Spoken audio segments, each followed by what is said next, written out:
আমরা আমাদের হায়াতও অপচয় করছি, বুঝছি না? হায়াত অপচয় করছি না, সময় সময় হায়াতও অপচয় করছি, আমাদের যৌবন অপচয় করছি। অপচয়ে পটু একটা জাতিতে পরিণত হচ্ছি আমরা। আল্লাহ মাফ করবো আমার। আল্লাহ পাক দেখেন, আল্লাহ পাক বলছেন পানির স্তর কিন্তু নিচে নেমে যেতে পারে। যদি নিচে নেমে যায়, আল্লাহ ছাড়া কে আছে পানি নিয়ে আসবে তোমাদের জন্য? এই পানি অপচয় করতে করতে করতে করতে এখন পানির স্তর নিচে নেমে গেছে অলরেডি। ঢাকা সহ বাংলাদেশের, ঢাকা স্পেশালি এর পানির যে লেয়ার, এটা নিচে নেমে যাচ্ছে দিন দিন। খবর আছে আপনার? সারা দিন, একদিন 24 ঘন্টায় পুরো ঢাকা শহরে প্রত্যেকটা বাথরুমে যত গ্যালন গ্যালন পানি অপচয় হয়, এগুলোকে সংরক্ষণ করা গেলে বাংলাদেশে পানির অপচয়, পানির কোন সংকটই থাকতো না। এখন মনে হচ্ছে পানি তো অনেক, সমস্যা নাই। পানি চলে যেতে কয়দিন সময় লাগবে? নদীগুলো শুকিয়ে যাচ্ছে না? আগের মতো পানি আছে নদীতে? নদীগুলো শুকাচ্ছে না? অপচয় এমন একটা কাজ, যখন একটা জাতি অপচয় করে তখন তাদের উপর থেকে বরকতটা উঠে যায়। কি উঠে যায়? বরকত। আমরা অপচয় তো বন্ধ করে দিই, আল্লাহ তৌফিক দান করে। আমাদের অপচয়টা দেখাচ্ছে, একটু দেখেন। আমরা মাশাআল্লাহ মসজিদে যাই, গিয়ে মাশাআল্লাহ আমরা ট্যাপটা ছাড়ি, আর যার ইমানের জোর যত বেশি তার ট্যাপের স্পিডও মাশাআল্লাহ তত বেশি। ঠিক আছে, পানি পড়তে থাকে দেখা যাচ্ছে। এক বালতি পানি দিয়ে আমরা উজু করি, এক বালতি পানি দিয়ে আমরা একজন উজু করি, খেয়াল করে দেখে। এখন যদি মসজিদে নামাজ পড়তে আসে 500 জন মুসল্লি, 500 বালতি পানি খরচ করে ফেলেছে। উমর রাদিয়াল্লাহু আনহু যুগ হলে এই মুসল্লিরা মাইর খেত। উমর রাদিয়াল্লাহু আনহু যুগটা থাকলে এখন এই মুসল্লিদেরকে পিটানো হইতো। ওখানে প্রশাসন থাকতো কতটুকু পানি ফলস করতে দেখার জন্য। এটা কি অপচয় মনে হচ্ছে না আপনার কাছে? এক বালতি পানি দিয়ে রাসূল সাল্লাল্লাহু আলাইহি ওয়াসাল্লাম এক বালতিরও কম পানিতে গোসল করতেন। সহিহ বুখারী পড়ে দেখেন, নবী সাল্লাল্লাহু আলাইহি ওয়াসাল্লাম এক বালতিরও কম পানি দিয়ে গোসল করতেন। আর আমরা ওযুই করি এক বালতি পানি লাগে, আধা বালতি পানি লাগে। আর এই শহরগুলোতে যে শাওয়ার ছেড়ে দিলাম, ব্যাস পড়ছে পানি 1 লিটার, 10 লিটার, 15 লিটার, 20 লিটার গোসল করতেছে। মহিলা ঢুকলে তো কথাই নাই, 40-50 লিটার পানিও চলে যেতেন। এই যে পানির অপচয়, এটা লেকচারে বলবো ভাবছিলাম, সুযোগ পাচ্ছিলাম না, আজকে মনে পড়েছে বলে দিন। পানির অপচয় করেন না। আল্লাহ পাক কিন্তু পানির নিয়ামত নিয়ে নিতে পারে, পানির স্তর নিচে নেমে যেতে পারে, কিন্তু আল্লাহ পাক আমাদেরকে বোঝার তৌফিক দান করে। শুধু পানি না, কোনো সম্পত্তিরই অপচয় করবেন না, ব্যক্তিগতও না, রাষ্ট্রেরও না। সম্পত্তি সঞ্চয় করার চেষ্টা করেন, ইনশাআল্লাহ তাদের সামনের যে দিনগুলো আসবে কঠিন, লাভ হবে আমার। কঠিন দিন যে সামনে আসছে এটা কি বিশ্বাস করেন না? বিশ্বাস করার দরকার নাই, যখন আসবে তখন বুঝেন। এখন শোনেন, যুবক ভাইদেরকে বলছিলাম এবং যুবতীদেরকেও বলছি, স্পেশালি ইয়াং জেনারেশনে বেশি, তাদেরকে বলছি, আল্লাহ পাকের এখানে দুইটা কথা আছে। একটা কথা, রাসূলের আদেশ যা যা আছে মানতে হবে, নিষেধ যা যা করেছেন বর্জন করতে হবে। স্টার্ট করেন ঘুম থেকে। ঘুমানোর সময় আপনি সূরা মুলক পড়েন। সূরা মুলক তেলাওয়াত করতে হলে কোরআন তেলাওয়াত করার আগে শিখতে হবে, তাই তো? সবাই জানি তো কোরআন তেলাওয়াত করা জানি?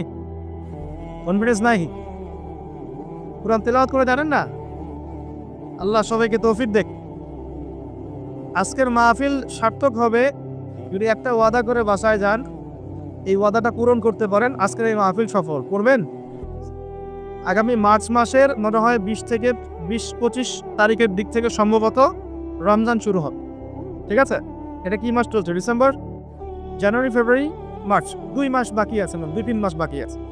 এই 3 মাস সময়ের মধ্যে এই মাহফিলে উপস্থিত প্রত্যেক যুবক যুবতী বিশুদ্ধ করে কোরআন তেলাওয়াত করা শিখবেন, ওয়াদা করেন। আল্লাহর কাছে ওয়াদা করেন, শিখবেন ইনশাআল্লাহ। ইনশাআল্লাহ। শয়তান 3টা ধোঁকা দিবে। কয়টা ধোঁকা? 8 নাম্বার। শয়তান 3টা ধোঁকা দিবে, এটা সবাইকে দেয়, আপনাকেও দিবে। 1 নাম্বার ধোঁকা দিবে যে আমি অনেক জানি, আমার জানার দরকার নাই। কত শিখছি কোরআন তেলাওয়াত, বক্তব্যে পড়েছি, নুরানি পদ্ধতি পড়েছি, বৈজ্ঞানিক পদ্ধতি পড়েছি, হুজুরের কাছে পড়েছি, হ্যাঁ, তারাবির নামাজের আগে পরে পড়েছি, রমজানে পড়েছি, আমার জানার দরকার নেই, আমি অনেক জানি। এটা শয়তানের একটা ধোঁকা। ভালো করে পড়াশোনা করলে বুঝবেন যে আপনি কিছুই জানেন না এখনো। দ্বিতীয় ধোঁকা হচ্ছে, আপনাকে শয়তান ধোঁকা দিবে আমার অনেক বয়স হয়ে গেছে, আমি আর পারবো না। এই ধোঁকা দেয় নাই ভাই? আমার অনেক বয়স হয়ে গেছে, আমি আর পারবো না, আমার জিহ্বায় আসে না। জিহ্বায় না আসলেও পড়তে হবে, তাহলে আপনি ডাবল নেকি পাবেন ইনশাআল্লাহ।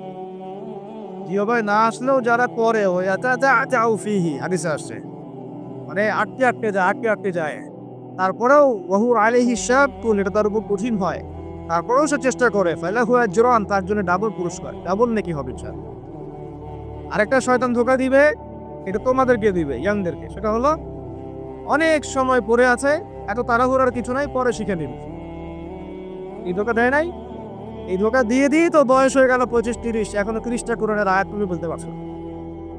30টা কোরআনের আয়াত তুমি জানো না, এটা তো ওই ধোঁকারই ফসল।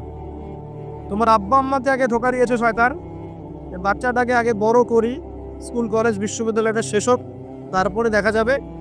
ওই করতে করতে ছেলের বয়স হয়ে গেছে 25-30, এখনো ওজুন মাসআলা জানে না, নামাজের মাসআলাগুলো জানে না, ফরজ ওয়াজিব সুন্নত মুস্তাহাব বোঝে না, আর ইসলামের গভীর জ্ঞান তো অনেক দূরের কথা। কোরআন হাদিস আকীদা উসুল ফিকহ এগুলো অনেক পরের কথা। এখন সে দিন শেখার জন্য একটাই মাধ্যম সামনে পায়, Facebook YouTube. That's all. Facebook YouTube মানে কি? ঢুকবে, দেখবে অমুক যা বললো তমুকের বিরুদ্ধে, আর তমুক যা বললো অমুকের বিরুদ্ধে, এই দেয়। এখানে শেখার তো তেমন কিছু নাই। আপনি তো এখানে সমালোচনা শিখবেন, খালি এখানে শিখবেন কিভাবে ওয়াজ মাহফিলে উঠে কাউকে তুচ্ছ তাচ্ছিল্য করতে হয়। আপনি শিখছেন এখানে কিভাবে একজন আরেকজনকে গালি দিচ্ছে, কিভাবে একদল আরেক দলকে গালি দিচ্ছে, কিভাবে এ তার বিরুদ্ধে বলছে, ও তার বিরুদ্ধে, এগুলো শিখছেন আপনি। তাহলে সঠিক শিক্ষা পাবেন কোথায়? এখানে ইমান রিচার্জ করবেন, সঠিক শিক্ষাটা পাবেন কোথায়? আপনাকে তো আলেম ওলামার কাছে সুলভবদ্ধ যেতে হবে তো, এবং সিলেবাস ভিত্তিক পড়াশোনা করতে হবে তো। তাহলে শুধু এই ইন্টারনেটে ঢুকলে আপনি বিভ্রান্ত হয়ে যাবেন। ইন্টারনেট একটা ফিতনার জায়গা এখন, এটাকে মাধ্যম বানাতে পারেন আপনি, আপনি সহযোগী মাধ্যম বানাতে পারেন, কিন্তু একমাত্র মাধ্যম বানালেই সমস্যা আছে, আপনি শেষ, তখন সমস্যা হয়ে যাবে আপনার। এই কথাগুলো আমাদের বাস্তব জীবনের উপলব্ধি থেকে বলছি, ইনশাআল্লাহ আপনার জীবনে ফায়দা দিবে ইনশাআল্লাহ। প্রিয় যুবক ভাইরা, এই 3টা ধোঁকা থেকে বেঁচে থাকবেন। রাত্রেবেলা কি তেলাওয়াত করবে তাহলে? কোন সূরা? সূরা মুলক। আচ্ছা, ফজিলত কি ফজিলত? ইনশাআল্লাহ আপনাকে আল্লাহ রাব্বুল আলামিন এই সূরা তিলাওয়াতের বরকতে, এর ওসিলায় ইনশাআল্লাহ কবরের আযাব থেকে বাঁচাবেন ইনশাআল্লাহ। কবরের আযাব সত্য না মিথ্যা? চোখে দেখা যায়? কোনো পরীক্ষাগারে প্রমাণ করা যায়? তাহলে পশ্চিমারা যে বলে পরীক্ষা নিরীক্ষা পর্যবেক্ষণ ছাড়া কোনো জ্ঞান নেওয়া যাবে না, তাহলে কি হবে? এই যে শিক্ষা ব্যবস্থা দাঁড়িয়ে আছে এখনকার এই দর্শনের উপরে, পরীক্ষা নিরীক্ষা পর্যবেক্ষণ চাক্ষুষ না দেখা পর্যন্ত কিছু বিশ্বাস করি। বিশ্বাস করেন তো আর আপনাকে বলবে ধর্মান্ধ হইবে। কি বলবে? কথা বুঝেন না আমরা? হ্যাঁ, ওদের ফিলোসফি অফ এডুকেশন, মানে আমরা বলি এটাকে এপিস্টিমোলজি, আমাদের ফিলোসফিতে বলতে এপিস্টিমোলজি মানে জ্ঞান তত্ত্ব। এই শব্দ অর্থ হচ্ছে কি? জ্ঞান তত্ত্ব। ওদের জ্ঞান তত্ত্ব হচ্ছে যে যেটা ভিজুয়াল না, আমরা যেটা দেখি না, এবং যেটা স্পর্শ করা যায় না, ইন্দ্রিয় দিয়ে উপলব্ধি করা যায় না, অনেক স্পর্শ করে বোঝা যায় না, গন্ধ নিয়ে বোঝা যায় না, তারপরে কঠিন তরল না বায়বীয় পরীক্ষা করা যায় না, পরীক্ষা নিরীক্ষা পর্যবেক্ষণের মাধ্যমে সিদ্ধান্তে আসা যায় না, এটাকে জ্ঞান বলে না। এটাকে এই সিঁড়িগুলো উত্তরানো যায়, তখন সেটা জ্ঞান ওদের দর্শনের। আপনাকে আপনি কি পড়বেন এখন? কবরের আযাব নাই তাহলে? এখন তো আপনাকে আল্লাহ পাকের কথায় বিশ্বাস করতে হচ্ছে না, গায়েবে বিশ্বাস করতে হচ্ছে। আর এখন আপনি যখন গায়েবে বিশ্বাস করতে যাবেন, ওরাই আপনাকে তকমা দিয়ে দিবে তো ধর্মান্ধ, এবং ওয়ার্ল্ড আপনাকে আক্রমণ করবে। তখন যেমন মুসলিমদেরকে এখন আক্রমণ করছে না এগুলো দিয়ে, এগুলো এমনি এমনি আসে না, এটা পরিকল্পিত। আপনার ভিত্তিটাকে নড়িয়ে দিবে। তাই তো আসলেই তো আল্লাহকে তো দেখি না, ফেরেশতা তো দেখি না, জিন জাতিকে তো দেখি নাই, আত্মা তো দেখি না, কবরের আযাব তো দেখি না, কেন বিশ্বাস করবো না? এই জন্য দেখবেন একটা প্রজন্ম তৈরি হচ্ছে এখন, ওরা বলে যে আমি তো আল্লাহ কোরআন এগুলো তো খুব একটা বিশ্বাস করি না, আমি তো দেখি না। আচ্ছা না, আবার লোকজন আশপাশে আপনার এদের সংখ্যা বাড়ছে না কমছে? দিন দিন বাড়ছে। হয়তো আপনার কাছে মনে হচ্ছে যে এদের সংখ্যা হয়তো বেশি না, কিন্তু দিন দিন বাড়ছে।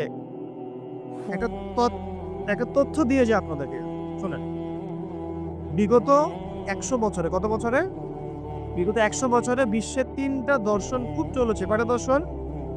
একটা হচ্ছে এলিমিনেশন, ওরা বলে কি এলিমিনেশন, মানে কনসেপ্ট অফ গড, মানে আল্লাহর বিশ্বাসটাকে সরিয়ে দেয়া, এটাকে এলিমিনেট করা। দেখবেন পশ্চিমারা সহ এই উন্নত সভ্যতা, সো-কল্ড উন্নত সভ্যতা, এটা কিন্তু আল্লাহ বিশ্বাস করে।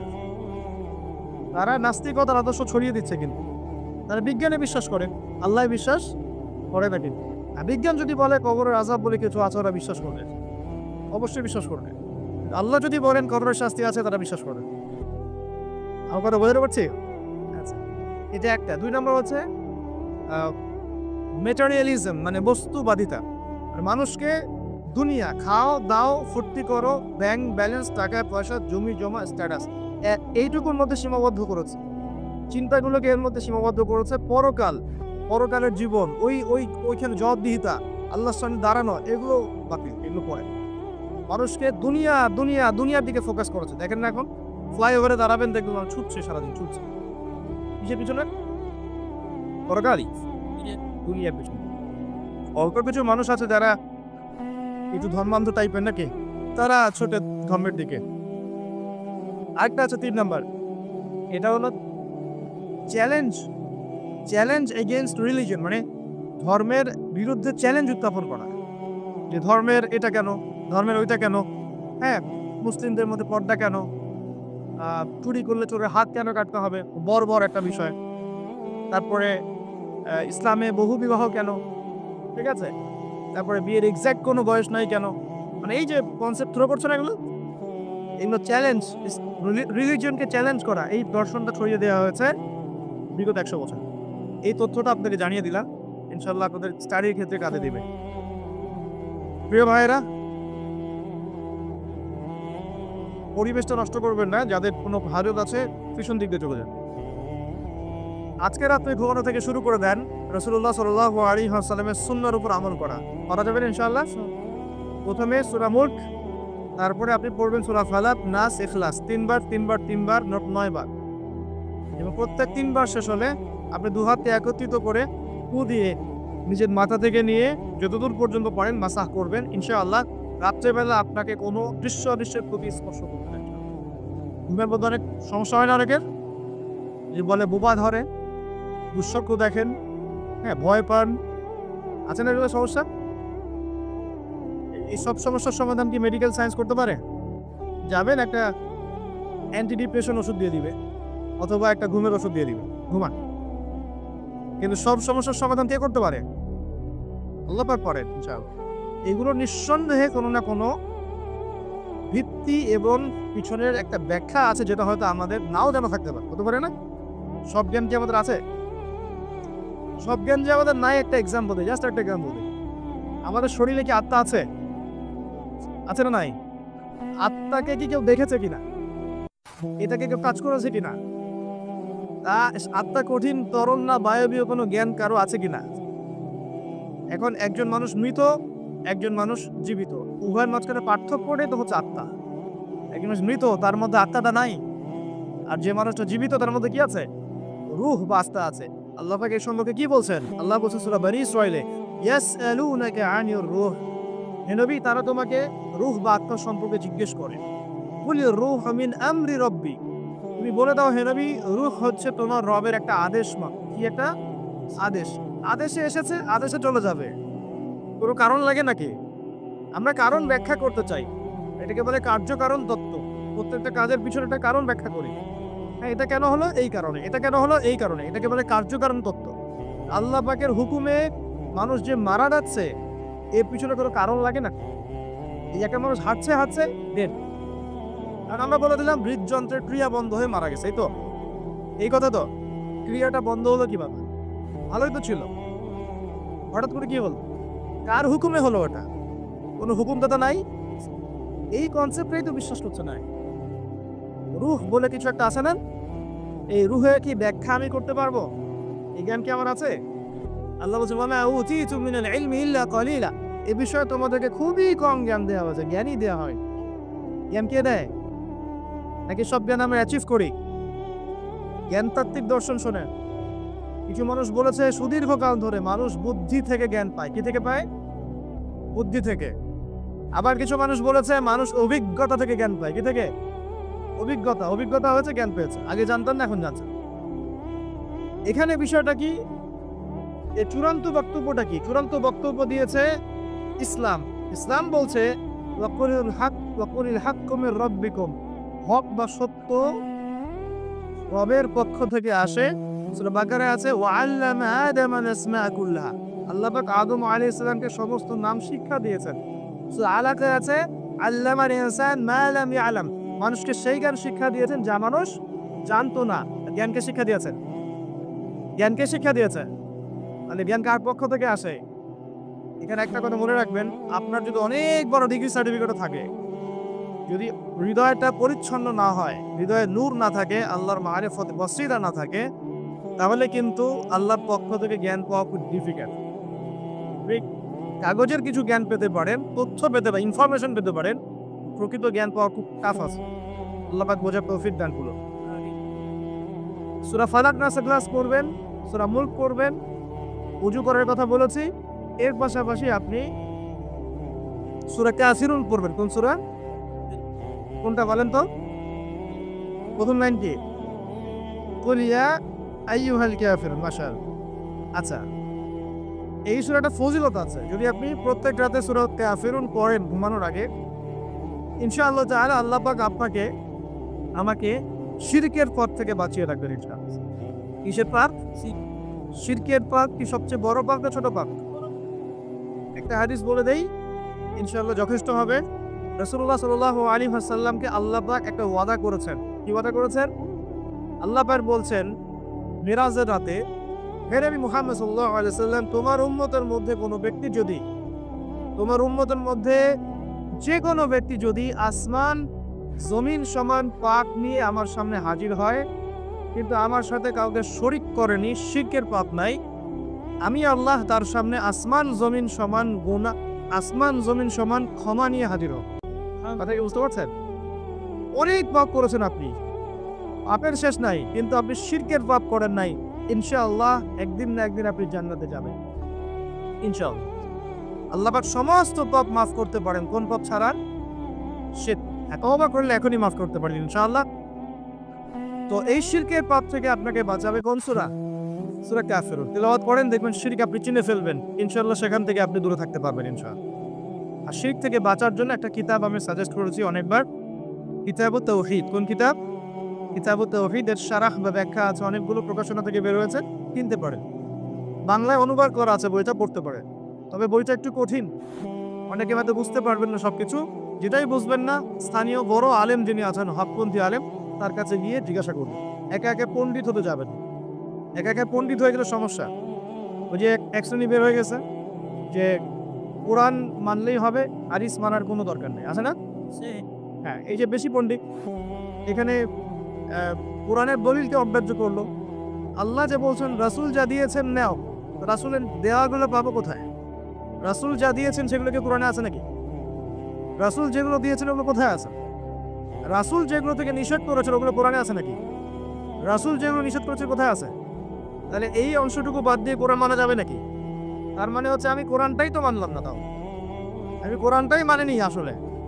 তো এই যে সমস্যা, নিজে বেশি পণ্ডিত দেখলে প্রবলেম আছে। ওলামায়ে কেরামের সাথে সম্পর্ক রাখতে হবে। আর কোন ওলামায়ে কেরামের সাথে সম্পর্ক রাখবে? আরে সকালের ফতোয়া দুপুরের একটা পিটানিতে রাত্রে চেঞ্জ হয়ে যায়। সকালে একটা ফতোয়া দিয়েছে, ওই ফতোয়া দেওয়ার কারণে দুপুরে একটা মাই খাইছে, রাত্রেবেলা সেই ফতোয়া চেঞ্জ, অপন্থী হয়ে গেল। এমন বহু আছে, মানে এমন কিছু মতাদর্শ নিয়ে চলে যেগুলো নিয়ে চললে জীবনে কোনো বাধা বিপত্তির অবকাশ নাই। সারা জীবন দাওয়াতি কাজ করেই যাবে, কেউ একটু শব্দও করবে না তার বিরুদ্ধে। রাসূলুল্লাহ সাল্লাল্লাহু আলাইহি ওয়াসাল্লামকে 23 বছরে এত মার খেতে হলো কেন তাহলে? আমাকে একটা প্রশ্নের উত্তর দেন। লা ইলাহা ইল্লাল্লাহ এর দাওয়াত তো নবী সাল্লাল্লাহু আলাইহি ওয়াসাল্লামও দিয়েছেন, আর আমিও দিচ্ছি, আপনিও দিচ্ছেন। রাসূলুল্লাহ সাল্লাল্লাহু আলাইহি ওয়াসাল্লামের উপরে এত বাধা বিপত্তি নির্যাতন নিপীড়ন নেমে আসে, আর আপনার ঘরে এত এত এত অর্থ সম্পদ করিয়ে আসতেছে, ঘটনাটা কোথায়? এই লা ইলাহা ইল্লাল্লাহ গুলোর মধ্যে নিশ্চয়ই পার্থক্য দেখা যাচ্ছে। কথা মানে বোঝেন না? যেই লা ইলাহা ইল্লাল্লাহ এর দাওয়াত দেওয়ার জন্য নবী সাল্লাল্লাহু আলাইহি ওয়াসাল্লামকে গালি খেতে হয়েছে 15টা। কয়টা বলেন? 15টা গালি খেতে হয়েছে। আর রাহিবুল মাকতুম বই পড়ে দেখেন, যেই লা ইলাহা ইল্লাল্লাহ এর দাওয়াত দেওয়ার কারণে রাসূলকে 16 বার হত্যা করার চেষ্টা করা হয়েছে। কতবার? পড়েন সিরাতের বই পাবেন। মক্কা বিজয়ের সময় তাওয়াফ করার সময়ও তাকে হত্যার চেষ্টা করা হয়েছে। যেই লা ইলাহা ইল্লাল্লাহ দাওয়াত দেওয়ার জন্য নবী সাল্লাল্লাহু আলাইহি ওয়াসাল্লামের ঘাড়ে উটের নাড়ি ভুঁড়ি চাপিয়ে দেওয়া হয়েছে, দেশান্তরিত করা হয়েছে। তায়েফের মানুষ ইটপাটকেল নিক্ষেপ করেছে, রক্ত ঝরেছে, সেই একই লা ইলাহা ইল্লাল্লাহের দাওয়াত দেওয়ার পরে আমার ঘরে বিলিয়ন বিলিয়ন ডলার আসতেছে। সমস্যা কোথায়? তাহলে সমস্যা কোন জায়গায়? নিঃসন্দেহে উভয় লা ইলাহা ইল্লাল্লাহের মধ্যে পার্থক্য আছে। হ্যাঁ, আমি এমন লা ইলাহা ইল্লাল্লাহ দাওয়াত দিচ্ছি যে দাওয়াত দিলে কোনো সমস্যা নাই, আমি সব তরকারিতেই চলবো, পার পেয়ে যাবো ইনশাআল্লাহ। আর যদি হকপন্থী লা ইলাহা ইল্লাল্লাহের দাওয়াত দিতে যান তাহলে সমস্যা আছে। আল্লাহ রাব্বুল আলামিন আমাদেরকে সৎ কাজের আদেশের সাথে সাথে অসৎ কাজে নিষেধ করার তৌফিক দান করুন। বিশ্বাস করেন, নবী সাল্লাল্লাহু আলাইহি ওয়াসাল্লাম যদি সারা জীবন বলতেন সুবহানাল্লাহ পড়লে এত নেকি হয়, আলহামদুলিল্লাহ পড়লে এত নেকি হয়, আল্লাহু আকবার পড়লে এত নেকি হয়, কোনো সমস্যা হওয়ার কথা ছিল না। নবী সাল্লাল্লাহু আলাইহি ওয়াসাল্লামকে প্রস্তাব দেওয়া হচ্ছে, তুমি যে আল্লাহর ইবাদত করো সেই আল্লাহর ইবাদত আমরা করব, পাশাপাশি আমরা আমাদের লাত উজ্জা মানাতেরও ইবাদত করব। হবে কি? নবী সাল্লাল্লাহু আলাইহি ওয়াসাল্লাম বলছেন, জি না, হবে না।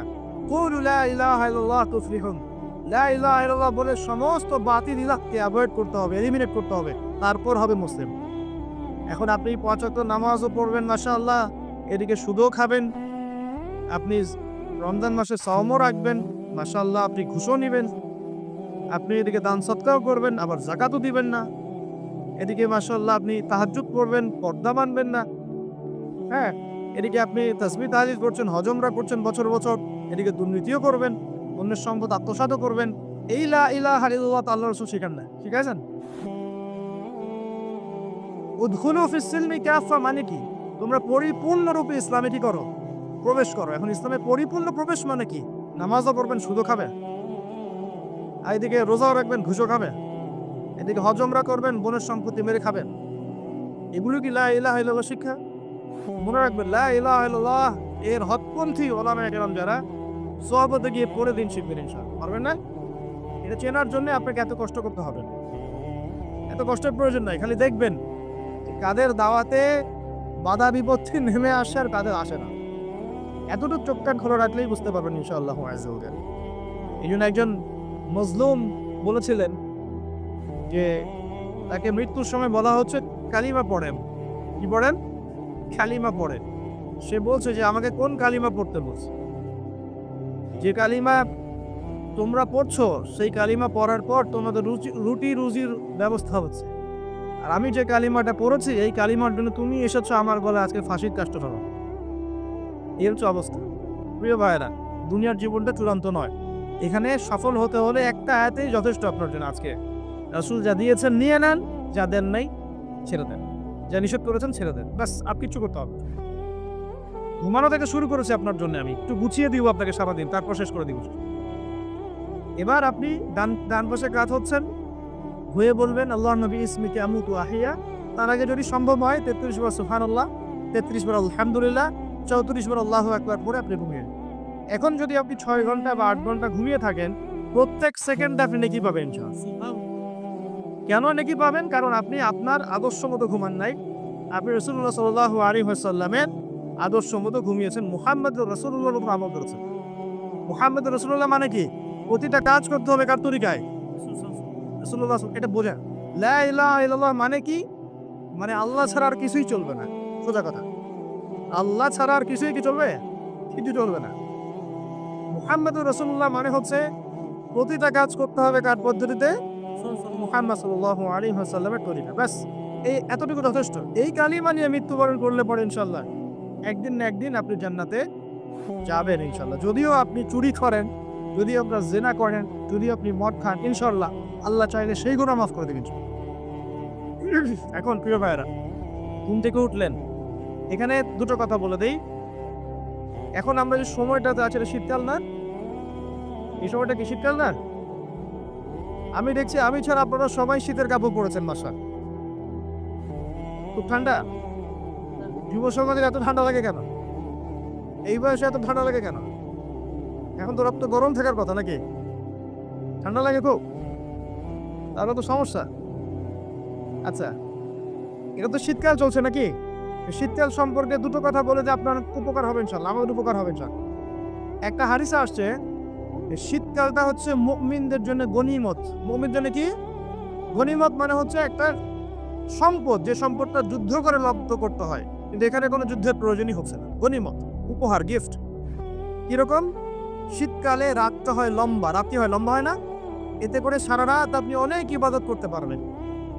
আর দিনটা হয় ছোট, দিনটা ছোট হয় না?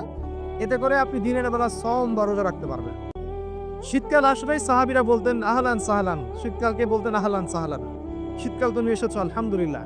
এখন রাত্রেবেলা হে কোরআনওয়ালারা তোমরা উঠে যাও এবং কোরআন তেলাওয়াত করতে থাকো, এবং দিনের বেলা তোমরা সওম পালন করতে থাকো, আলহামদুলিল্লাহ।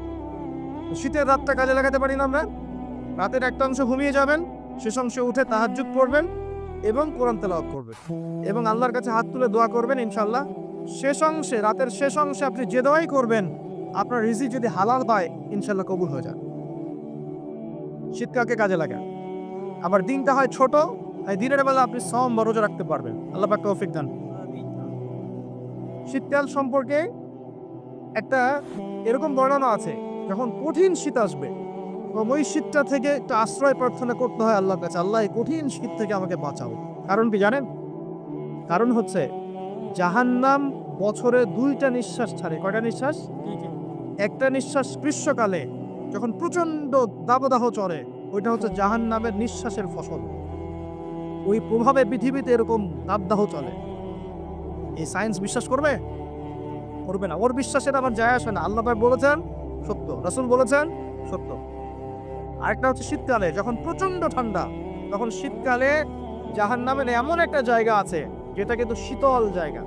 জাহান্নামের পুরো জায়গাটাই কিন্তু আগুন নয়, এমনও জায়গা আছে যেটা কি খুব শীতল। ওই শীতল অংশ শ্বাস ছাড়লে এই যে পৃথিবীতে সেই শীতের একটা প্রভাব চলে আসে, প্রচন্ড ঠান্ডার শৈত্যপ্রবাহ চলে আসে। এটা হয়তো অনেকে বিশ্বাস করবে না, মনে করবে যে ধর্মান্ধ কথাবার্তা। হাদিসে আছে নবী সাল্লাল্লাহু আলাইহি ওয়াসাল্লাম বলেছেন, কে সত্যবাদী? এই পুরো সভ্যতার রাসূল সাল্লাল্লাহু আলাইহি ওয়াসাল্লাম। এই বিশ্বের সমস্ত মানুষ সত্যবাদী বেশি না আল্লাহর রাসূল বেশি সত্যবাদী?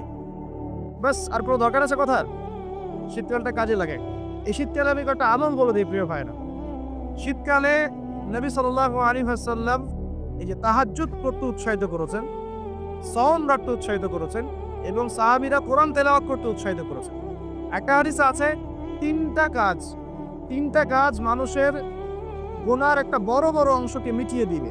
1 নম্বর কাজ হচ্ছে সংকটকালীন অবস্থায় দান। মানে আপনার দান করার এখন সামর্থ্য খুব কম, টাকা পয়সার টানা হেঁচড়া আছে, এখন আপনি দান করছেন, এই দানের বিনিময়ে আল্লাহ পাক গুনাহ আপনার মাফ করে দিবেন। 2 নম্বরটা হচ্ছে যে কঠিন গরম পড়েছে, এই গরমের দিন আপনি রোজা রেখেছেন, তৃষ্ণার্ত থেকেছেন, এই গরমে রোজা রাখার কারণে আপনার গুনাহ মাফ হয়ে যাবে। আরেকটা কাজ হচ্ছে প্রচন্ড শীতকাল, এই যে এখন শীতকাল পড়ছে, এই শীতকালে আপনি ঠান্ডা পানিতে ওযু করছেন কষ্ট করে, এই ওযুর বদৌলতে আপনার গুনাহগুলো মাফ হয়ে যাবে। এই 3টা কাজ শীতকালে পাওয়া যাচ্ছে না? 3 নম্বর কাজটা শীতকালে পাওয়া যাচ্ছে না, যে শীতের সময় পূর্ণাঙ্গ রূপে ওযু করলে আপনার গুনাহগুলো মাফ হয়ে যাবে।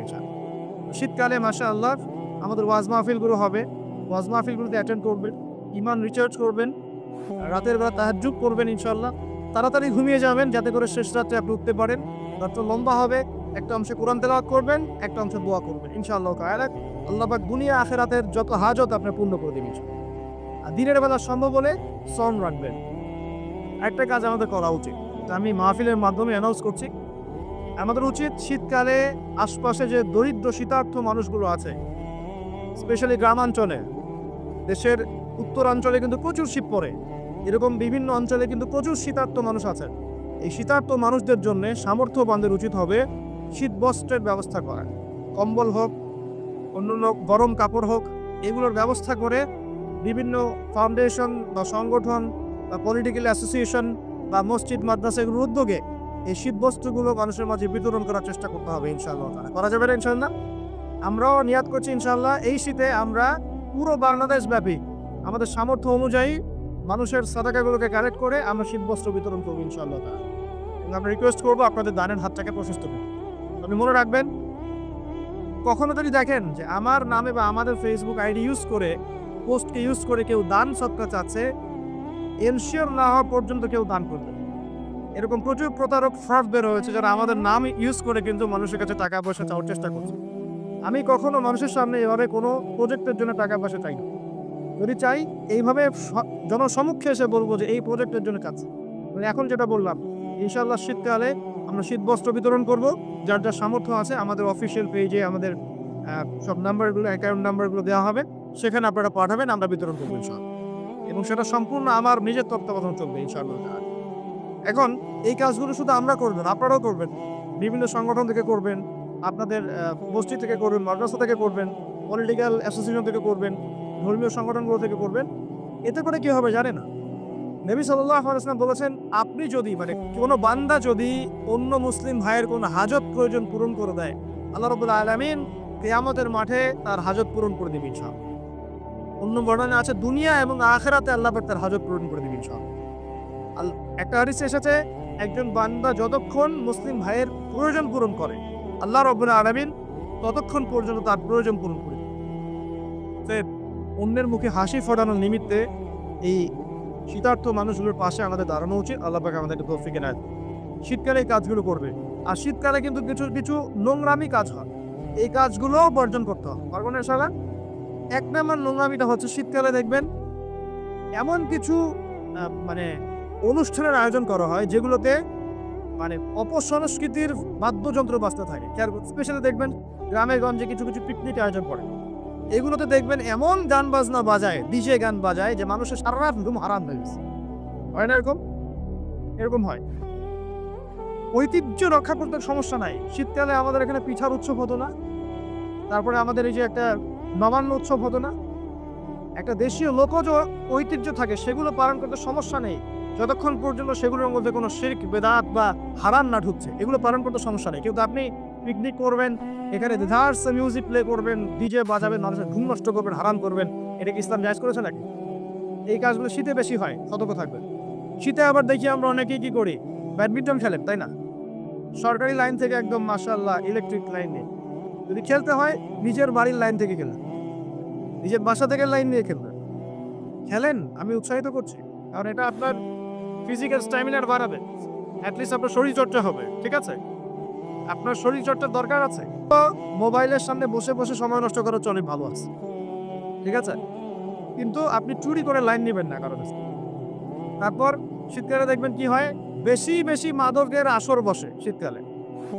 ঠান্ডা তো, শীতকালে বেশি বেশি মাদক দ্রব্যের আসর বসে, খেয়াল করে দেখবেন। এগুলো থেকে আমাদের যুব সমাজকে বাঁচাতে হবে। শীতকালে জেনা বেড়ে যায়, কিন্তু শীতকালে দেখবেন জেনা বেড়ে যায়, এটা একটা অ্যাডাল্ট ওয়ার্ড, কিন্তু আপনি বুঝবেন শীতকালে এগুলো বেড়ে যায়। আল্লাহ পাক এই যুব সমাজকে জেনা থেকে বাঁচিয়ে রাখুন। শীতকালে দেখবেন কনসার্ট বাড়ে, কিছু কনসার্ট বাড়ে না, এবং মিউজিক্যাল কনসার্ট বাড়ে, দেখবেন মানুষ স্টেজে উঠে একদম কি লাফালাফি শুরু করে, কি মিউজিকগুলো প্লে করে, মানুষকে উন্মাদনের মধ্যে রেখে দেয়, এবং হাজারে না লক্ষ লক্ষ যুবক সেই কনসার্টগুলোতে যায়। এইগুলো থেকে বেঁচে থাকবেন, বরং প্রয়োজনে ওয়াজ মাহফিলগুলোতে এসে ইমানকে রিচার্জ করেন। আল্লাহ পাক তৌফিক এনায়েত করুন। আমরা শীতকালটাকে মূল্যায়ন করি, হায়াতটাকে মূল্যায়ন করি, ইনশাআল্লাহ তাআলা এই শীত আমাদের জীবনে বরকত নিয়ে আসবে ইনশাআল্লাহ। আল্লাহ রাব্বুল আলামিন এর ওসিলায় আমাদের গুনাহগুলো মাফ করবেন, বেশি বেশি নেক আমলের তৌফিক দিবেন, যাতে করে পরকালটা সুন্দর হয় ইনশাআল্লাহ। আল্লাহ রাব্বুল আলামিন সবাইকে তৌফিক এনায়েত করুন, আমিন। আমরা চাই যে আমরা সবাই একসাথেই জান্নাতে যাই, কিন্তু এভাবে হবে না। যেভাবে আমরা ব্যাখ্যা করছি ইসলামকে, এভাবে হবে না। আমরা ব্যাখ্যা করছি ইসলামের অর্থনীতি নাই, ইসলাম ওই নামাজ রোজা হজ জাকাত চলবে, তাসবিহ তাহলিল চলবে, অর্থনীতিতে আমি যা ইচ্ছা তাই করবো, অর্থনীতিতে আমি যা ইচ্ছা তাই করবো, সুদ খাবো, ঘুষ খাবো, দুর্নীতি করবো, যা ইচ্ছা তাই করবো। এই ব্যক্তি মুসলিম নয়। আবার অনেকে মনে করছেন কোরআন সুন্নায় আমরা নামাজ রোজা হজ জাকাত এগুলো করবো, সংস্কৃতির মধ্যে ইসলাম আমার দরকার নাই, ওটা আমি বুঝবো আমার মতো করে, কি পোশাক পরবো কি করবো না, কোন পোশাক পরা যাবে কোনটা যাবে না, হ্যাঁ, কোথায় নাচবো কোথায় গাবো কোথায় ঢাকঢোল পিটাবো, এটা আমরা বুঝবো। ইসলাম এটা নিয়ে কথা বলতে পারবে না। এটা কি আপনার চিন্তা ছিল না? অনেকে বলছে শিক্ষা নিয়ে ইসলাম কথা বলবে কেন? আমরা যা ভালো বুঝি সেটাই। আপনি তাসবিহ তাহলিল করেন, নামাজ রোজা হজ জাকাত করেন, এটাই কি ইসলাম? শিক্ষার আয়াত দিয়ে ওহী শুরু হয়েছে, ইকরা বিসমি রাব্বিকাল্লাযী খালাক। কোরআনের পড়তে পড়তে জ্ঞান আর জ্ঞান, জ্ঞান আর জ্ঞান, এটা তো বাহার কাল বাহার, সমুদ্রের মতো, যার এক ফোঁটাও আমরা অর্জন করতে পারি নাই। কোনো আলেম দাবি করতে পারে না যে আমি কোরআনের গভীরে ঢুকে গেছি। সবাই বলে যে আমি এক ফোঁটাও অর্জন করতে পারি নাই। অনেকে বলেন যে ইসলামের জায়গা চলবে, আমাদের কি বলে পলিটিক্সের জায়গায় চলবে। কেন ভাই? আল্লাহ রাব্বুল আলামিন কি কোরআন সুন্নাহ সব নাযিল করেন নাই? হ্যাঁ, এটা আমি বুঝি, এটা বিশ্বাস করি এবং মানছি যে বিশ্বের প্রেক্ষাপটে সবকিছু ইম্পোজ করা সম্ভব না, এটা আমরা মানি। বুঝতে পারছি, বিকজ বিশ্বটা এখন শাসন করছে কারা? বলেন দেখি কারা শাসন করছে? জায়নিস্টরা। জায়নিস্ট কারা? পশ্চিমাদের মধ্যে একটা অ্যালায়েন্স আছে, ইহুদি খ্রিস্টান। সব ইহুদি, সব খ্রিস্টান, জায়নিস্ট না। এই শব্দটা কি আগে খুব বেশি শুনেছেন, ইদানিং শোনেন? এই শব্দগুলো বলার কারণেই এত গালিগালাজ খেতে হচ্ছে, এত গীবত, তোহমত, এত অপবাদ আসতেছে, এইগুলো বলার কারণে। আমি যদি আপনাদেরকে খালি ফজিলত বয়ান করা শুরু করি, আমাকে মাথায় নিয়ে নাচবে সবাই। সুবহানাল্লাহ পড়লে এত নেকি হয়, আলহামদুলিল্লাহ পড়লে এত নেকি হয়। সারা জীবন এগুলোই শিখবেন। একজন অফিসার আমাকে বলছিলেন যে ওযু আর গোসল শেখানো যায় না, এগুলো নিয়ে কথা বলার কি দরকার? তা বললাম, স্যার আপনার বয়স কত? 45। তো 45 আপনি ওযু গোসল শেখেন নাই, আমাকে আবার শেখাতে হবে?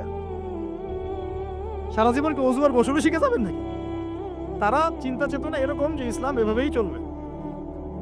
পুরো বিশ্বটা নিয়ন্ত্রণ করতেছে এখন এরা। শুধু কি বিশ্বের পলিটিক্স থেকে শুরু করে অর্থনীতি, সমরনীতি, অস্ত্রশস্ত্র, মিডিয়া, প্রযুক্তি সবই নিয়ন্ত্রণ করতেছে। এই অবস্থাতে তো আমরা আসলে 100% ইসলাম পালন করতে পারছি না, এটা সত্য কথা। কিন্তু আপনার আকীদা, বিশ্বাস তো থাকবে যে না, ইসলাম পরিপূর্ণ। এখন পারছি না, ইনশাল্লাহ চেষ্টা চালিয়ে যাব। আজকে পারতেছি না, 100 বছর পরে পারবো ইনশাল্লাহ। এরকম তো চেতনা থাকতে পারে নাকি? আর যদি গা ঢিলা দিয়ে দিই, আরে এখন আর সম্ভব না, এখন ইসলাম শুধু আমি নামাজই পড়বো, আর কিছু করার নাই, আমার কিছু বলাও যাবে না, জনমত তৈরি করা যাবে না, তাহলে তো আর কিছু হলো না। বিগত 100 বছরে আমাদের এই অবস্থা হয়েছে। এটাকে আমরা বলি, আমরা ওয়ার্ল্ড অ্যাফেয়ার্সের ভাষায় বলি যে মনস্তাত্ত্বিক পরাজয়। কি এটা? মনস্তাত্ত্বিক পরাজয়। আমরা হেরে গেছি, মনস্তাত্ত্বিকভাবে হেরে গেছি। তো ইনশাআল্লাহ আল্লাহ পাক আমরা যদি সফল নাও হই, আল্লাহ পাক ইনশাআল্লাহ এমন জেনারেশন নিয়ে আসবেন যারা সফল হবে। শুনে রাখা উচিত যে পরিস্থিতি কেমন এবং সমাধানের পথ কি। আমরা করতে না পারি, আমাদের বাচ্চারা করবে, না হলে তাদের বাচ্চারা করবে। আপনারা একটা জিনিস দেখেন, আমি একটু আগে শাহরুখ খান, সালমান খানের কথা বলছি না, এখন আপনি কিছু মুভিজ দেখেন, এখন কিছু মুভিজ রিলিজ করা হচ্ছে, আমি দেখিনি, শুনেছি এবং কিছু কিছু ভাই আমাকে জানিয়েছে। এখন এমন কিছু মুভিজ রিলিজ করা হচ্ছে যেগুলো দিয়ে বোঝানো হচ্ছে মুসলমানরা খারাপ, মুসলমানদের শাসনটা খারাপ ছিল পুরো বিশ্বে, স্পেশালি সাবকন্টিনেন্টে। তারা বুঝাতে যাচ্ছে, ওদের জেনারেশনকে তারা শিক্ষা দিতে যাচ্ছে, মুসলমানরা যারা সারা বিশ্ব শাসন করেছিল, মোগলরা, আফগানরা, হ্যাঁ, টার্কিশরা ইত্যাদি ইত্যাদি, এরা ভালো ছিল না, এদের সময়ে মানুষ জুলুমের শিকার হয়েছে। এখন যেখানে মুসলমান পাবা ওদেরকে ডমিনেট করবা এবং তোমরা এদের বিরুদ্ধে তোমাদের আন্দোলন চালিয়ে যাবে। এটা কিন্তু ওরা শিখাচ্ছে মুভির মাধ্যমে। এখন এমন মুভিজ বের করতেছে ওরা দিন দিন, আপনারা জানেন, এগুলো হয়তো আপনারা ঘাটাঘাটি করলে আপনারা পাবেন চোখের সামনে। আমার কাছে তথ্য আসছে, আমি খালি বলবো। এগুলো সংস্কৃতি দিয়ে ব্রেন ওয়াশ করা হচ্ছে মানুষের, এবং ওদের মতাদর্শী যারা, ওদেরকে ইন্সপায়ার করা হচ্ছে যে মুসলমানদের এগেইনস্টে তোমরা অবস্থান নাও, শক্ত হও। আর আমরা ওই যে টিকটক, ওই যে ফেসবুক, ওই ইউটিউব স্ক্রলিং, নামাজের নাম নাই, কোরআন তেলাওয়াত তো নাই, কোরআন পড়তেও জানে না, হাদিসের কিতাব কখনো খুলেও দেখে না। সপ্তাহে একদিন করে যে একজন আলেমের কাছে গিয়ে একটু বসবে, পরামর্শ করবে, হুজুর কি অবস্থা, আমি কিভাবে চলবো, এইটুকু ফিকির নাই। মাথায় ঢুকিয়ে দেওয়া হয়েছে মেয়ে, নেশা, একটু পলিটিক্যাল পাওয়ার জন্য মারামারি করা, হুইস্টিক নিয়ে মারামারি করা, 2-4 টাকা মারতে পারলে পদ উন্নত হবে। হ্যাঁ, আমি ভাই সোজা সাপটা কথা বলার মানুষ, আপনার ভালো লাগলে লাগলেও, না লাগলে কিছু করার নেই। এগুলোই হচ্ছে। কিন্তু আমি আপনার শুভাকাঙ্ক্ষী, আমি আপনাকে ঘৃণা করি না, আমি আপনাকে ভালোবাসি, মহব্বত করি বলেই কথাটা বলছি। আমরা যাকে মহব্বত করি তাকে শাসন করি। আমি আমার সন্তানকে খুব মহব্বত করি, কিন্তু ওকে আমি শাসন করি। কেন তুই এটা করতে গেলি? এটা ভালোবাসা থেকেই বলি। কেন আপনি হকি স্টিক নিয়ে মারামারি করতে গেলেন? হলে মারামারি করতে গেলেন কেন? পলিটিক্যাল পাওয়ারের জন্য? ওইটা অ্যাচিভ করলেই আপনি কি করতে পারবেন? এতে কি আল্লাহর কাছে আপনার মর্যাদা বাড়বে? বরং একটা মাজলুমকে যদি একটা আঘাত করেন, এই আঘাতের মূল্য কিয়ামতের মাঠে হলেও শোধ করতে হবে আপনাকে। আমরা তো এই অনলাইনের যুগে আমরা তো আসলে পাগল হয়ে গেছি, অসুস্থ হয়ে গেছি। এই যে তোমরা ফেসবুক, ইউটিউব স্ক্রল করো আর লাইক কমেন্ট করতে থাকো, বুঝে হোক আর না বুঝে হোক করতে থাকো। একটা কমেন্ট যদি তোমার জুলুম হয়ে যায়, মনে করো একজন আলেমের একটা পোস্টে তুমি একটা কমেন্ট করে দিলা, এটা যদি জুলুম হয় তাহলে এই জুলুমের ভাগিদার তো তোমাকে হতে হবে। মনে করো একজন শায়েখ এসে বলল, আচ্ছা আমার নাম নিয়ে বলি যে আবু দা আদনান এই এক্স এই করছে আর কি, হ্যাঁ, বাম হাতে কোরআন নিছে, অনেক কথাই তো বলছে, বাম হাতে কোরআন নিছে, জান্নাতের ঘ্রাণ পাইছে, ঠিক আছে, তারপরে আর কি খারেজি হয়ে গেছে, হ্যাঁ, তারপরে আর কি মনেও থাকে না, হ্যাঁ, ও কি আমি দাঁড়াই না ইত্যাদি। তো এখন মনে করো কন্টেন্ট বানায় ছেড়ে দিছো অনলাইনে, তুমি বুঝে হোক না বুঝে হোক লাইক করলা, শেয়ার করলা, কমেন্ট করলা এবং আমার এগেনস্টেই করলা, আমার অপোজিশনই করলা। এখন আমি যদি মজলুম হয়ে থাকি, তুমি এখন কিভাবে পার পাবা? আমি যদি সঠিক হই আর তুমি যদি ভুল হয়ে থাকো, তাহলে কিয়ামতের মাঠে কিভাবে তুমি পার পাবা? একটা এক্সাম্পল দিলে বুঝবেন। একজন আলেম একদিন বলেছিল, স্টেজে উঠে বলছে, দেখলাম, জানি না কোথায় পড়াশোনা করে আসছে, আল্লাহ ভালো জানেন, বইপত্র পড়লে আখলাক অর্জন হয় না ভাই। খালি বইপত্র পড়লে আখলাক অর্জন হয় না, আখলাক অর্জন হয় আল্লাহওয়ালা মানুষের সোহবতে। হয়তো বা সোহবত পায় নাই, এই জন্য আখলাক নাই। স্টেজে উঠে বলছে যে এর আগে যে বক্তব্য দিয়ে গেল, সে অমুক জায়গায়, একটা জায়গার নাম বললো, সম্ভবত করে নামটা বলছি না, অমুক জায়গায় তার বন্ধুর মায়ের সাথে জেনা করেছে। আমার কথা বলবো, বন্ধুর মায়ের সাথে জেনা করেছে, আমার ব্যাপারে বললো এই কথাটা। এখন এই কথাটা অনলাইনে সে ছড়িয়ে দিল সবার সামনে। এখন যদি 1 লক্ষ মানুষ এটা দেখে থাকে, শুনে থাকে, তাহলে এই 1 লক্ষ মানুষের গুনাহ আর এই অপবাদ আর এই গীবতের ঋণ সে কিভাবে শোধ করতে পারবে? এটা কি সম্ভব? এই কথাটাকে ফিরে নেওয়া সম্ভব? আর এই হলো অনলাইন। একটা এক্সাম্পল দিয়ে বোঝালাম, আমার ক্ষেত্রে বোঝালাম, আপনাদের বুঝতে সুবিধা হয়। অতএব খুব সাবধান, এখানে বিচরণ লিমিটেড পরিসরে করবেন, যতটুকু করলেন নিয়ে বের হয়ে চলে আসবেন। এর মধ্যে যদি বিচরণ করতে থাকেন আপনি ঘন্টার পর ঘন্টা এবং বুঝে না বুঝে এই কাজগুলো করতে থাকেন, গীবতের, তোহমতের, অপবাদের এত এত গুনার পাহাড় ঘাড়ে আসবে যেটা আপনি আর শোধ করতে পারবেন না। একটা গুনাহ যদি মানুষের সাথে সম্পৃক্ত হয়, ওই ঋণ শোধ না করা পর্যন্ত জান্নাতি ব্যক্তি জান্নাতে ঢুকতে পারবে না। মনে করেন আমাদের ভাই আব্দুল্লাহর জান্নাতের ফয়সালা হয়ে গেছে, কথার কথা মনে করেন, কিন্তু ভাই কাউকে গালি দিয়েছিল, কাউকে অপবাদ দিয়েছিল, কারো কাছ থেকে টাকা পয়সা নিয়েছে, দেয়নি ফেরত, বা ইত্যাদি ইত্যাদি ইত্যাদি। মানুষের সাথে সম্পৃক্ত কোনো হক আছে, মানুষের সাথে সম্পৃক্ত কোনো হক আছে। জান্নাতে যাওয়ার আগে একটা জায়গায় দাঁড় করিয়ে দেওয়া হবে, দাঁড়াও, ফয়সালা তো হয়ে গেছে, তাহলে এখন দাঁড়াও। কেন? ফেরেশতাদেরকে দিয়ে বলানো হবে অমুকের এই ঋণ বাকি আছে, অমুকের এই গালির ঋণ বাকি আছে, অমুককে তুমি বাজে কথা বলছিলে এটা বাকি আছে, অমুক কি অপবাদ দিয়েছিল এটা বাকি আছে। সবাই এখন সামনে আসা শুরু করবে একে একে। বেচারার কিন্তু আমল অনেক ছিল, একদম উহুদ পাহাড়ের সমান নেকি নিয়ে এসে উঠছে। এবার ওখানে কি শোধ করার কোনো সুযোগ আছে? কোনো সুযোগ আছে? ব্যাস, এবার আল্লাহ পাক বলবেন এর আমল নামা থেকে নেকি দিয়ে দিয়ে এই ঋণগুলো শোধ করে দাও। ওই ব্যক্তির আমল নামা থেকে নেকি দেওয়া হবে, যাকে গালি দিয়েছে ওকে, যার গীবত করেছে ওকে, যাকে তহমত দিয়েছে ওকে, যাকে অপবাদ দিয়েছে সবাইকে নেকি দেওয়া হবে। দিতে দিতে দিতে নেকি শেষ যদি হয়ে যায়, তখন না, নেকি শেষ হয়ে গেলে ওদের গুনাহ আবার এর ঘাড়ে চাপানো। আল্লাহ রাব্বুল আলামিনের বিচার একদম সূক্ষ্ম। আল্লাহ পাক কিন্তু গফুর রহিম, একই সাথে শাদীদুল ইকাব। আল্লাহ পাক পরম করুণাময়, অসীম দয়ালু, আবার কঠিন শাস্তিদাতাও বটে। আল্লাহ পাক কারোর প্রতি জুলুম করেন না, 1 জাররা পরিমাণ জুলুম হবে না। অন্য হাদিসে আসছে একটা শিংওয়ালা ছাগল দুনিয়াতে একটা শিং ছাড়া ছাগলকে গুতা দিয়েছিল। আমার শিং আছে, ওই যে পাওয়ার আছে আমার, দিলাম তোকে গুতা। এটাই তো কাজ দুনিয়ার, যার কাছে পাওয়ার আছে, আমার কাছে পাওয়ার আছে, নে তোকে গুতা দিলাম। ছাগল ওই কাজ করছে।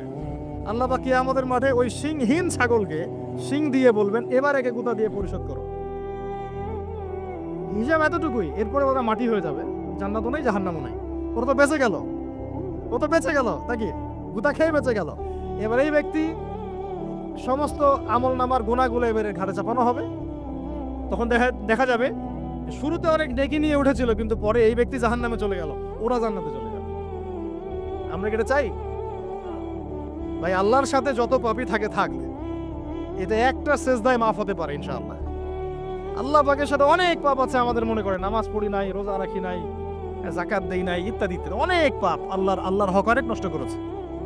একটা সেজদা যদি কবুল হয়ে যায়, একটা ইস্তেগফার যদি কবুল হয়ে যায়, ইনশাআল্লাহ সব গুনাহ মাফ হয়ে যাবে। কিন্তু মানুষের সাথে জড়িত যদি গুনাহ থাকে, এই যে গীবত, তহমত, অপবাদ ইত্যাদি ইত্যাদি, কারো সম্ভ্রমহানি করেছেন, কাউকে বেইজ্জত করেছেন ইত্যাদি, এই দুনিয়াতেই হায়াত থাকতেই মাফ নিতে হবে। পরকালে এগুলো শুধরানোর কোনো সুযোগ নাই। আর এই অনলাইনের যুগে এটা এত বেশি বেড়ে গেছে যে আমরা এটাকে মুড়কির মতো মনে করি। ইচ্ছা হইলো বলে দিলাম, ইচ্ছা হইলো কমেন্ট করে দিলাম, যা ইচ্ছা তাই বলে দিলাম। আল্লাহ পাক আমাদেরকে বোঝার তৌফিক দান করুন। আমি অবস্থা হচ্ছে ভাই এই যে আমরা সত্যি মুসলিম প্রধান, কিন্তু আমাদের মধ্যে নামাজ, যাকাত, সওম, তারপরে আপনার আমর বিল মারুফ নাহি আনিল মুনকার, হ্যাঁ, ইসলামিক দাওয়াত, জামা, ঐক্য, ইমারা, এগুলো ত্রুটি আছে, ঘাটতি আছে। আর বৈশ্বিক প্রেক্ষাপটটা আরো কঠিন বললাম। এখানে নিয়ন্ত্রণ আমাদের হাতে নাই। কাদের হাতে? জায়নিস্টদের হাতে। ওরা বিশ্বের বড় বড় সেক্টর নিয়ন্ত্রণ করছে। মানে আমরা যদি এখানে বসে অনেক বড় বড় কথাও বলে ফেলি, আসলে কিছুই যা আসতেছে না বিশ্বের প্রেক্ষাপটে। কথা কি বুঝতে পারতেছেন? মনে করেন আমরা এখানে বসে অনেক বড় বড় কথা বলে ফেললাম, আদতে ওয়ার্ল্ডের প্রেক্ষাপটটা বিন্দুমাত্র পরিবর্তন হচ্ছে না। কারণ আমরা তো কথা বলছি লিমিটেড পরিসরে আর অল্প কিছু মানুষ। যদি সবাই মিলে কথা বলতাম তখন হয়তো কিছু হতো, উপরের লেভেল থেকে কথাগুলো যেত তখন হয়তো কিছু হতো। আমি আজকে থেকে 2-4 বছর আগে আপনাদেরকে ইসরায়েল আমেরিকা নিয়ে কথা বলি নাই, ওদের চরিত্র সম্পর্কে কথা বলি নাই। এখন আমাদের গভর্নমেন্ট পর্যন্ত বুঝতে পারছে ওদের চরিত্র কেমন। খেয়াল করে দেখছেন কি? দেখছেন একটার পর একটা স্যাংশন দিচ্ছে এখন, একটার পর একটা। কেন?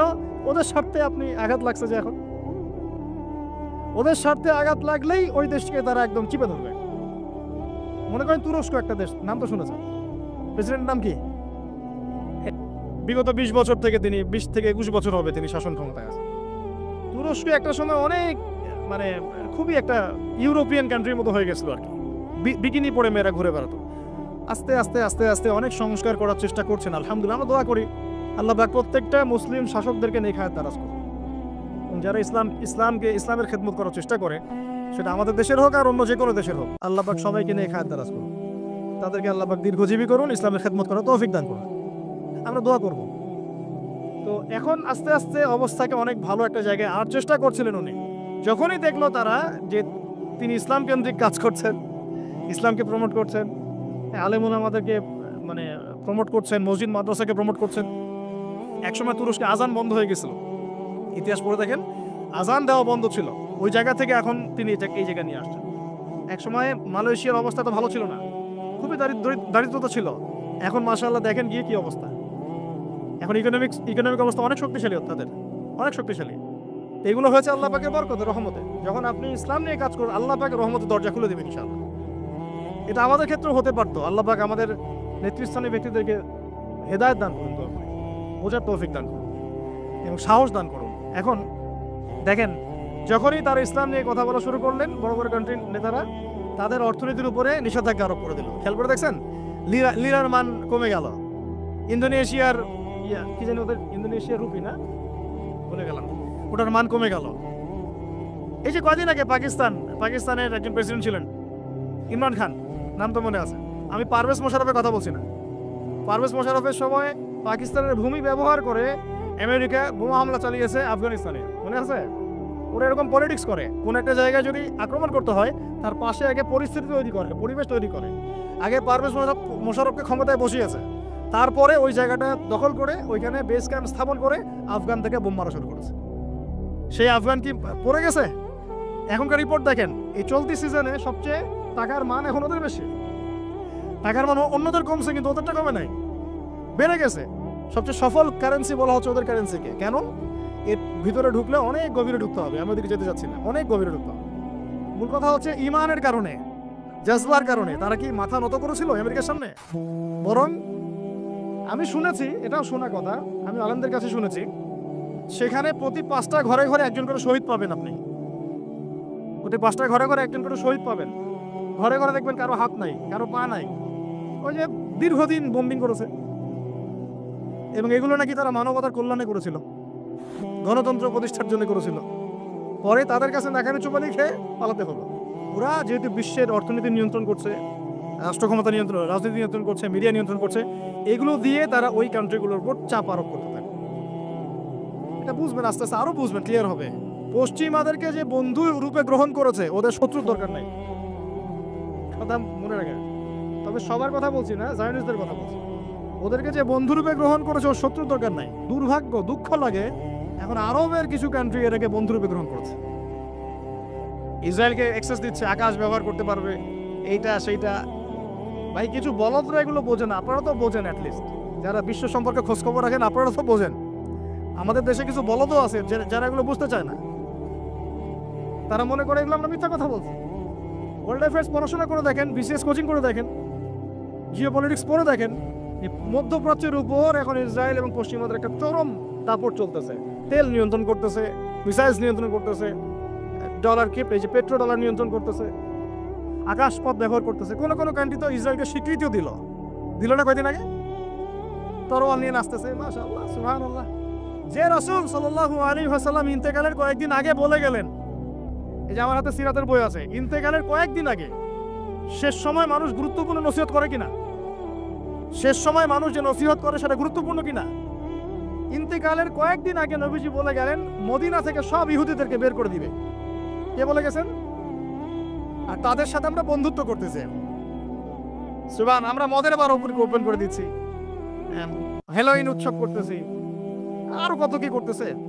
আল্লাহ পাক এগুলো ধ্বংস হবে। বিশ্বাস করে আল্লাহ এবং তার রাসূলের সাথে গাদ্দারি করে কেউ সফল হতে পারবে না। যদি হেদায়েত না হয় আল্লাহ ভালো জানেন, কিন্তু এগুলো কোরআন এবং সুন্নাহ রাসূল সাল্লাল্লাহু আলাইহি ওয়াসাল্লামের আদর্শের সম্পূর্ণ খেলাফ কাজ।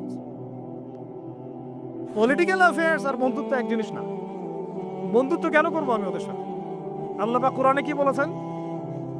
সূরা মাইদায় সম্ভবত 51 নম্বর আয়াতে আছে, ইয়া আইয়ুহাল্লাযীনা আমানু লা তাত্তাখিযুল ইয়াহুদা ওয়ান নাসারা আউলিয়া। এটা কি কোরআনে নাই? হে মুমিনগণ, লা তাত্তাখিযুল ইয়াহুদা ওয়ান নাসারা আউলিয়া, তোমরা ইহুদি এবং নাসারাদেরকে বন্ধুরূপে গ্রহণ করো না। বন্ধুরূপে গ্রহণ করো না। ব্যবসা বাণিজ্য আপনি করতে পারেন, ওদেরকে বন্ধুরূপে গ্রহণ করো না। কেন? বা'দুহুম আউলিয়াউ বা'দ, এরা একে অপরের বন্ধু। ওয়া মান ইয়াতাওয়াল্লাহুম মিনকুম ফাইন্নাহু মিনহুম, তোমাদের মধ্যে কেউ যদি ওদের দিকে মুখ ফিরাও, বন্ধুত্ব করো, তুমি তাদের অন্তর্ভুক্ত হয়ে যাবে। ইন্নাল্লাহা লা ইয়াহদিল কওমাজ যালিমিন, আল্লাহ পাক এই জালেমদেরকে হেদায়েত করেন না। ইয়াহুদ ওয়াল নাসারা হাত্তা তাত্তাবি'a মিল্লাতাহুম। এই আয়াতকে আপনারা ঘুরায় ফিরে ব্যাখ্যা করতে যায় না, পারবেন না।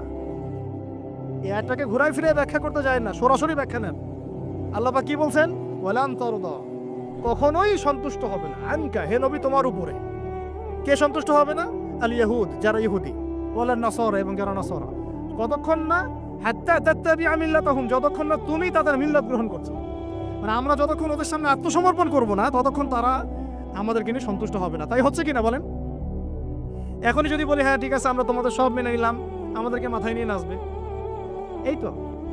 কিন্তু ইসলামের এই সুদীর্ঘ 1400 বছর ইতিহাস আবর্তিত হয়েছে এই আদর্শিক যুদ্ধের মধ্য দিয়ে। ওদের আদর্শের সাথে আমাদের আদর্শ কখনোই মিক্স আপ ছিল না। আল্লাহ নবী এমন নবী ছিলেন যিনি প্রথম দিকে চুল পিছনের দিকে আঁচড়াতেন, এইভাবে ব্যাক ব্রাশ করে। মদিনায় গিয়ে দেখলেন ইহুদিরা ব্যাক ব্রাশ করে, নবী সাল্লাল্লাহু আলাইহি ওয়াসাল্লাম মাঝখানে সিধা করা শুরু করেন। এভাবে তিনি তাদের বিরোধিতা করতেন। বুঝতে পারছেন কথা আমার?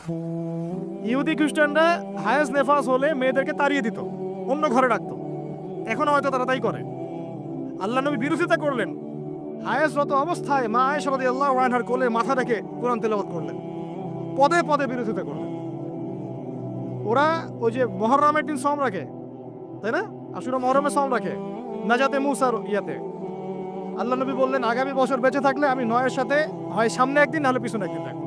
মানে বুঝাতে যাচ্ছি প্রত্যেক পদে পদে আল্লাহ নবী তাদের বিরোধিতা করেছেন। শেষ বয়সে বলে গেছেন ইন্তেকারের কয়েকদিন আগে, তোমরা এদেরকে আরব উপদ্বীপ থেকে বের করে দিও।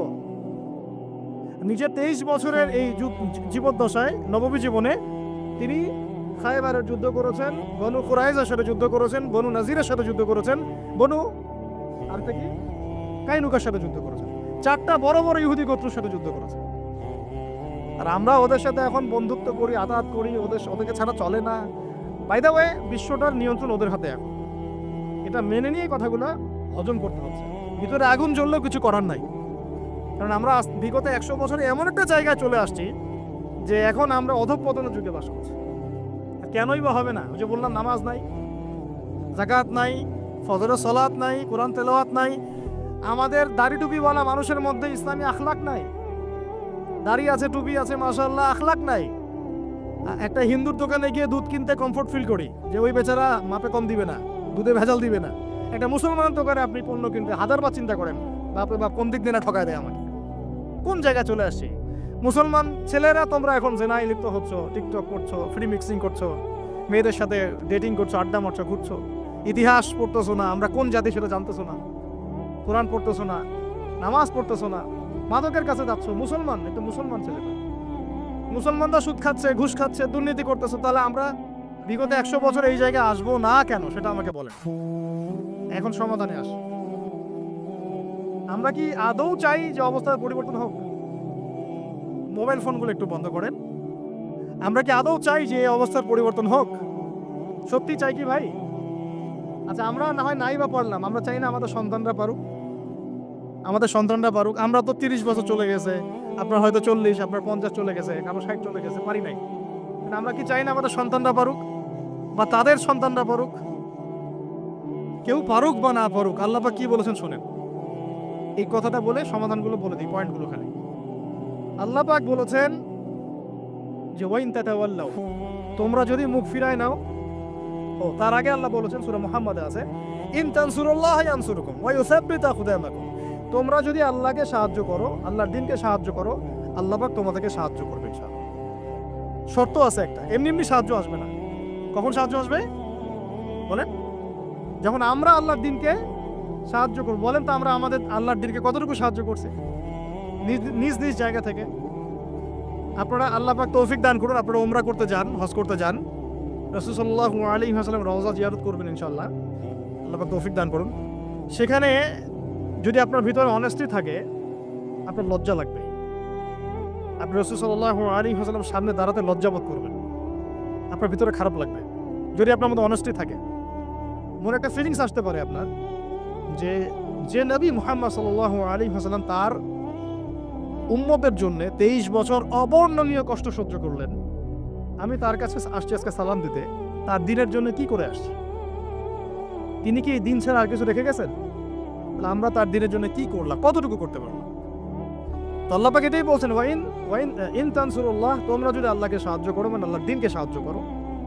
তার মানে আল্লাহকে সাহায্য করার অর্থ কি? আল্লাহর দ্বীনকে সাহায্য করো, তাহলে আল্লাহ পাক ইন তানসুরুল্লাহ ইয়ানসুরুকুম, আল্লাহ পাকও তোমাদেরকে সাহায্য করবেন। ওয়া ইউসাব্বিতু আকদামাকুম, তোমাদের পা আল্লাহ পাক সুদৃঢ় করে দিবেন ইনশাআল্লাহ। আর আল্লাহ পাক এই সূরার শেষের দিকে বলছেন, সূরা মুহাম্মাদে আছে, ওয়া ইন তাতাওয়াল্লাউ, আর তোমরা যদি মুখ ফিরায় নাও, মানে দিন পালনও করো না, দাওয়াতও দাও না, দিন প্রচার প্রসারের চেষ্টা করো না, মানে দিন নিয়ে তোমাদের কোনো ফিকির নাই। ওয়া ইন তাতাওয়াল্লাউ, মুখ ফিরায় নাও যদি, আল্লাহ পাক কি করবেন? ইস্তাবদিল কওমান গায়রাকুম, আল্লাহ পাক তোমাদেরকে সরায় দিয়ে নতুন একটা কওম নিয়ে আসবেন ইনশাআল্লাহ। আমাদের কোনো প্রয়োজন আছে আল্লাহ পাকের? আমরা না থাকলে কি মহাবিশ্বে খুব ক্ষতি হয়ে যাবে? আমরাই যারা এখানে বসে কথা বলছি, আমরা যতক্ষণে কথা বলছি, এই 1 ঘন্টাতে পৃথিবী কিন্তু ঘুরে গেছে অনেক দূর, সময় চলে গেছে। আমরা পরকালের দিকে আগায় গেছি, একটু কবরের দিকে আগায় গেছি, তাই না? কিয়ামতের দিকে আগায় গেছি। আমরা যদি এখন পৃথিবীতে নাই বা থাকতাম, পৃথিবীর কোনো ক্ষতি হতো? ঘূর্ণন কমে যাইতো? সুবহানাল্লাহ। এটা বুঝতে হবে প্রিয় ভাই। একটা ফিকির করবেন খালি বাসায় গিয়ে, যে আপনি না থাকলে কারো কিছু আসে যায় কি না। কালকে যদি আমরা কেউ না থাকি, আল্লাহ না করুক পৃথিবীতে, তাহলে কারো কি কিছু এসে যাবে কিনা? আপনার বাবার, আপনার মায়ের, আপনার ভাইয়ের, আপনার বোনের, আপনার বসের, আপনার স্ত্রীর, আপনার সন্তানের, কারো কিছু আসে যাবে। এটা এভাবেই চলতে থাকবে। আপনার জায়গায় আবার কেউ আসবে, তাই কি না? এরকমই আপনার জমি অন্য কেউ নিবে, আপনার ব্যবসা অন্য কেউ দেখবে, এগুলোই হবে। সো আমরা যদি এইটুকু বুঝতে পারি, তখন আপনার মধ্যে চেতনা আসবে ইনশাআল্লাহ, আমার জীবনটা আল্লাহর জন্যে, আমি আল্লাহর দিন পালন করব, আমল করব, দিনের জ্ঞান অর্জন করব, প্রচার করব, দাওয়াতি কাজ করব। আল্লাহ পাক আমার হাতে যদি দিনের বিজয় দেন তাই হবে, যদি না হয় এই পথে চেষ্টা করতে করতে শাহাদাত বরণ করব ইনশাআল্লাহ। এই চিন্তা থাকবে, তখন আপনার জীবনে একটা মোটিভ থাকবে। এখন কি জীবনে কোনো মোটিভ বা গোল আছে? হ্যাঁ, এখন গোল আছে, চাকরি, ব্যবসা, জমি, সুন্দরী নারী, এই তো। এখন প্রথম কথা হচ্ছে, যদি আমরা চাই যে আল্লাহ পাক আমাদেরকে সরায় দিয়ে নতুন কওম নিয়ে আসুক, সুম্মা লা ইয়াকুনু আমসালাকুম, তারা তোমাদের মতো হবে না। আমরা যদি আমাদের সৌভাগ্য অর্জন করতে চাই যে আল্লাহ পাক আমার দ্বারাই সেই খেদমতটা নেক, হ্যাঁ, আমরা নিজেদেরকে প্রমাণ করে দেখাই, তাহলে এই কয়েকটা কাজ মনোযোগের সাথে করার চেষ্টা করতে হবে। আল্লাহ পাক তৌফিক দান করে, আমিন।